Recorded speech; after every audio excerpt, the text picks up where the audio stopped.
باش نفرض نفسي ان شاء الله في سبورتينغ. سليماني صاحب ال25 عاما بدأ تدريجيا يتأقلم مع البطولة البرتغالية ومتطلبات المنافسة القوية مقارنة مع البطولة الجزائرية. فضلت فريق سبورتينغ لشبونة لأنه فريق كبير، فريق عنده تاريخ، خرج لاعبين كبار،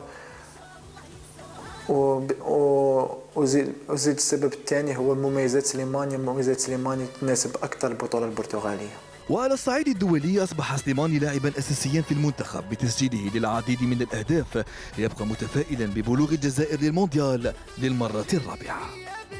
فرص الجزائر راهي قائمة كما كانت في لقاء الذهاب، ما زال عندنا فرص قائمة، وإن شاء الله نديروا كلش باش نحققوا التأهل إن شاء الله. أود أن أوجه رسالة للأصدقاء تاعي والمشجعين واللاعبين اللي لعبت معهم في شباب بلوزداد، نقول لهم سليماني راهو مازال يتبع فيكم ويشتاق لشباب بلوزداد، وإن شاء الله لما لا يوم من الأيام إن شاء الله أعود إلى شباب بلوزداد إن شاء الله. طموح سليماني ليس له حدود، فهو يطمح ويتمنى دائما أن يساهم في تأهل الجزائر للمرة الثانية على التوالي إلى المونديال.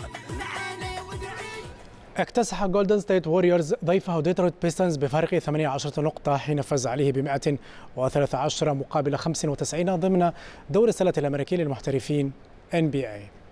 ووريرز لم يتح أي فرصة لمنافسه لتخطيه، إذ بدأ المباراة بهجوم واسع في الربع الأول أنهاه بفارق 19 نقطة، وواصل